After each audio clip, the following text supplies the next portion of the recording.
Hello, everyone. So we are in Brooklyn today. We're in Williamsburg. Celeste here. Mateo. And we're here with Harry Bennett. Thank you for joining us today. Thank you for coming by, guys. Yeah. And guess where Harry is from? I don't know if you can see our shirts okay, but... Get it right. Yeah. GoRascal. GoRascal. So thank you for joining us and welcoming us into your office. We've got some really amazing brick exposure all throughout the office. Very high windows. This is a really cool space. I can tell you guys are real estate agents. You're selling my office. Yeah, I was going to say Brooklyn vibes, putting out there. Yeah. Absolutely. So tell us, like, how did you first start working with GoRascal? And give us a little history behind this very cool name too. I mean, it's definitely catchy. Yeah. Awesome. Yeah. No, for sure. We have a unique name. We're definitely a unique company. We were previously known as Scott Capital Group. So my managing broker, his name's Scott Valins. He had been doing this for 17, 18 years. He was under that name for a while, and then we kind of just said, let's rebrand. Let's do something fun. Let's do something that's a little different, right, to stand out. And so last summer we went live with GoRascal, and it was a huge hit immediately. As you guys see, we have the dog with the house hat. Very cool. GoRascal kind of like forward tech friendly is the GoDaddy kind of similarity. So it's more of that type of feel, but. We're young, we're scrappy. We're going to get the job done. And I think the friendly mortgage broker to go along with the dog is just kind of who we are and what our brand is. So it works. Absolutely. And I second that. Some of you may have seen that I use my dog with some of my branding as well. Totally. So dogs, babies, those things sell at the end of the day, get people's attention. So I use my kids too. Yeah. Well, I definitely think the name, it definitely paints that picture. Yeah. And then your space too. I wish you should have that too in your background. I know. You got to get everybody in here, right? Yeah, absolutely. So now, how did you first get into the lending industry? What brought you to this arena? Yeah, so I pretty much was real estate for the past 6 years now going. I was an agent, I think I told you guys before. I worked at a small firm, then went to Corcoran, did some sales and stuff like that. And then basically COVID hit, right? And it flipped up the world upside down for everyone. And as you guys know, we couldn't show anything, right? As agents, it was all like dark for a while because nobody knew what was going to happen. Yeah. So as I mentioned before, Scott had kind of approached me. We were in a networking group. He said, hey, I'm looking to blow up this business. Let's get this thing going. Would love to take you on, kind of right-hand guy and get it going. So that's basically what happened. That was summer of 2020. So it's been a little bit over 2 years now and honing in on 300 units in the past 2.5 years. It's been an awesome volume perspective. Yeah.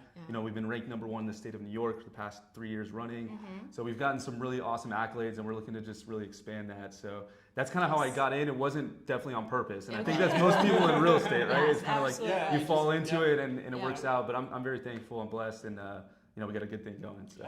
Nice. Well, it's also good that you had the agent experience. So, you have a little, I don't know what the word is I want to use for it. Empathy. Empathy, Empathy, for sure. In terms of what we deal with on a regular basis, how to get a transaction done, how challenging it is, and that really you need a full team. So you need the broker, you need the lender, you need the attorney, you need a whole crew working together, and you have to get creative. So I like when you were talking about, we're going to get it done, or if we have to get a little scrappy, we're going to figure this out, we're going to hunker down. And I mean, I think all of that stuff is important. And on our side too, on our side, it's like we want to make sure that everyone that we work with is just as committed as we are, especially a lot of times, as you know, on the broker side, you might be the first that's proposing a vendor, a supplier, something like that to a client, and it reflects on you. Yeah. So the fact that, it's the trust thing that we're probably,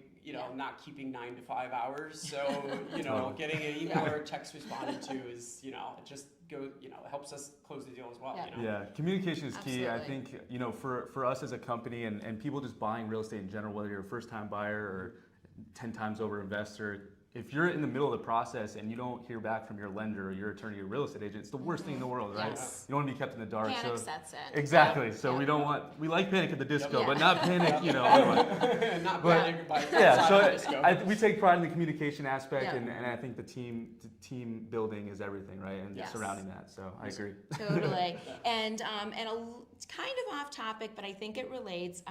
You have a sports background as well, right? Okay. Sure do. So, And I bring that up because I think I've experienced. I feel like when you've been in any kind of sports arena where you've been, on a team, you've gotten accustomed to like the discipline of what you have to do to prepare, to train. I think all of those things come into play and are huge assets and skill sets that you bring then to any industry you end up walking into as well. So. Yeah, and I mean, it helps being a huge Yankees fan in New York City. So a lot of people can relate to that. We didn't have a great end of the year, but hey, 28's coming up next year. We'll see. But yeah, I agree. An athletic background. I played baseball in college, through college and things like that. But I think just the drive and the competitive nature as well, going to bat for your client and not to make too many baseball references here, but it's just it's something that kind of aligns with who I am and how I do business as well. Yeah, so. totally. I'll thank you for that. I'm a Phillies fan, so hey, you guys made it farther than us. So. Yeah, I agree 100%. I've often joked that we're going to have to recruit from like the previous athletes space before. So, so now tell us a little bit about like some of the products and services that GoRascal provides that sets you apart from like other lenders. Totally. So we're a mortgage broker, which means that we work with anywhere from 8 to 10 lenders pretty much every single week. We don't have just like a one little box of underwriting guidelines, and if you don't fit, you're not going to really get approved, right? Whereas most of the bigger banks, that tends to happen. So with us, we're able to get creative. Like I said before, Scrappy, we can get things done that other people maybe necessarily couldn't. But our true value is, for one, being able to shop around the rate. As a broker, we work with those different outlets for a reason, right? We're not just giving you one price and that's all we have. We have wholesale banking opportunities for our clients, and that really goes the extra mile, especially in New York City, where you have business owners, you have W-2 wage earners, you have foreign investors, and all these types of people. You want to be able to provide an option for them for lending, right? And that's what we can do at GoRascal, is being unique, it's being versatile, and it's being somebody that can get the job done where maybe other people couldn't. So. Yeah, that's critical. I mean, that's bound. And to go a step further, just to speak a little bit more like on the programs we have. I mean, we have a full suite of products, and I don't want to take up 2 hours talking about each one, but I think some of the more popular ones that we're doing right now that I've closed recently are bank statement style loans.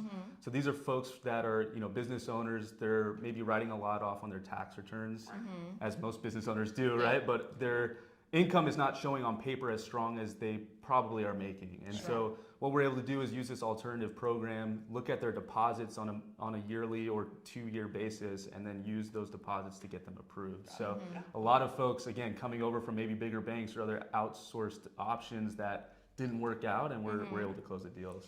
So basically, if you've talked to a larger bank and they've said no, and they've kind of tried to put you into a bucket that you didn't fit into, so to speak, it sounds like a company like GoRascal is really the next go-to. So if you don't have that, if you have like maybe say less than 2 years of employment history, if you have like you were saying about 1099, business owners, just let us know. We're happy to connect you. Absolutely. And they can see if they could possibly help you out. So. And we might give you a sweatshirt too.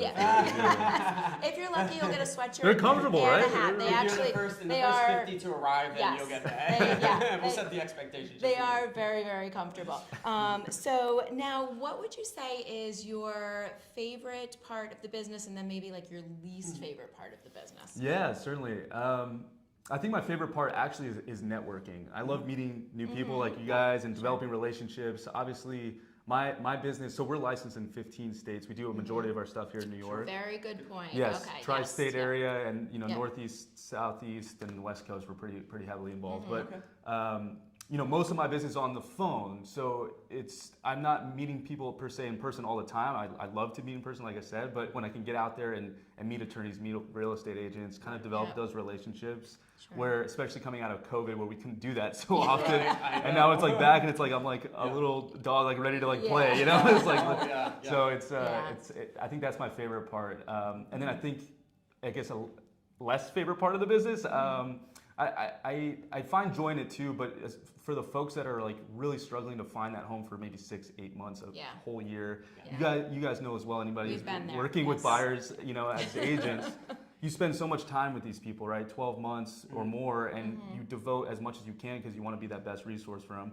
And if you guys didn't know, we don't get paid till the loan closes, right? So it can be a struggle in that sense, but at the same time, it's rewarding, right? Once that close, it's like the best thing in the world, and they hopefully refer everybody to you, so it makes all the difference. Yeah. But, Absolutely. Yeah. It's definitely a long sales cycle, especially in New York City real estate. I'm sure like if you're dealing outside of New York City, when you're not dealing with co-ops, you're not dealing with condo approvals. With the view from the 4th floor to the view of the back of the 5th floor in the same building. We have got a lot of variables.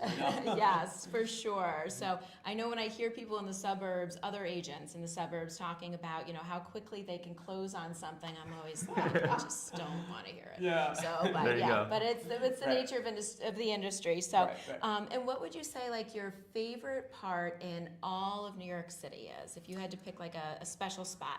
Yeah, I think that's a pretty resounding yes for Yankee Stadium for me. I did mention I was a Yankees fan. Yes.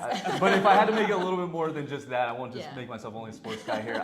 So when I moved to New York City, I moved to Brooklyn with my best friend. We kind of drove across the country, had a pretty interesting story to get here. We didn't have any sort of jobs or anything going on in LA, which is where I grew up, and then we said, let's try New York. So we packed up his mom's minivan that used to take us to like basketball practice as kids, and we're now using it to drive across the country. It was like, one of the coolest trips I've ever taken. But once we landed here, we got to Bed-Stuy, and we had like an apartment, 2-bedroom down there, where you could literally put a ball on one side of the apartment and it would like roll down because the apartment floor is like this, $1,400, 2-bedroom. I don't think you'll find that anywhere anytime soon. But that holds a special place for me because it was our first neighborhood. It was the first New York feel that I got, and there's so much culture there. There's so many bars, restaurants that it was just such a good time. So I think Bed-Stuy in general is one of my, if not favorite neighborhoods here in New York. So very nice. Love it. I think a lot of us lived. I know I lived in an apartment with very similar floors on the Upper East Side once upon a time.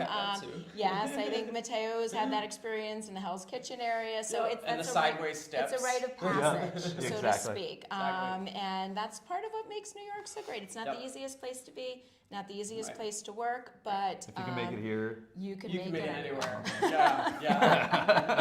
And Bed-Stuy, I mean, it's surrounded by even like you never need to leave that part of Brooklyn. There's so much there. I had friends, a friend that worked at a restaurant from Italy came over. He was about there a year. Had a great seafood. Had a lot of memories over there. I moved to Brooklyn first as well, so there's places in my heart for it too. Yeah. You got to have it. Absolutely. Awesome. Well, thank you so much for taking the time with us today. If you're having trouble with, getting a pre-approval, maybe a challenging building that might need a special type of financing, we deal with those often. Let us know. We're happy to connect you with Harry. Let's see if GoRascal can, get you to the end and close that deal for you. And we'll have to do an update in the future. Would love to. On what's going on with the rate. I know, just real quick, I'm thinking we didn't really talk too much about the market. We should talk for a second about the market before we let you go. Yeah. So rates dropped a little bit. Okay. I know we're still probably kind of waiting to see what's going to happen. Any words of wisdom, so to speak? Yeah, sure. I mean, I'll give a quick market update just to start off with. But last Thursday, the CPI data came out, which is how the Fed tracks inflation, and that came softer than what we were expecting. So rates actually dropped by 0.5% in one day. The biggest drop in one-day history, actually, which is pretty wild. Yeah. So. 30-year fixes at the time were probably around 7%. We've dropped down probably now to the low 6s because we're seeing that downward trend right now. I think overall, just with rates in general, the Fed still wants to see the next couple months with data similar to what we saw. So I don't necessarily think we're out of the woodworks just yet. Yeah. But like we were talking about earlier, people that maybe were on the fence or like maybe they couldn't get approved because the rate was too high and their payment was too high. Now 0.5% makes all the world difference, especially on the hundreds of thousands of dollars, right? So absolutely. I think in terms of words of wisdom, if you can afford the house, the best thing to do is to go for it and you're comfortable with it because they say this corny line in the industry, marry the house, date the rate, right? But it's so true because you're building equity, you're buying the place, eventually you're going to be able to refinance and it's just inevitable to be able to do that. So hopefully that helps with clients. I agree. Celeste mentions too, in New York, we don't always find ourselves in a buyer's market too. Exactly. So if you are comfortable with what you can get right now, it's something to think about. Take advantage of the low price now that you're able to get, and then you can refinance in 2024 or whatever. Yeah. So, you know, we can always walk you through that path come time. But Absolutely. yes, so good. I'm glad we covered that. I get so distracted by the cool GoRascal like branding. It's a little tough, right? I was going to forget to ask you about the market. So awesome. Well, thank you very much, and we will give you guys a little tour of the office space at the end too, to show you where we are in Brooklyn, and we'll have to do this again soon. Yeah, after thanks the for coming, holidays. guys. All Welcome to right. Brooklyn. Thank you. Bye, right, bye, everyone. Take care.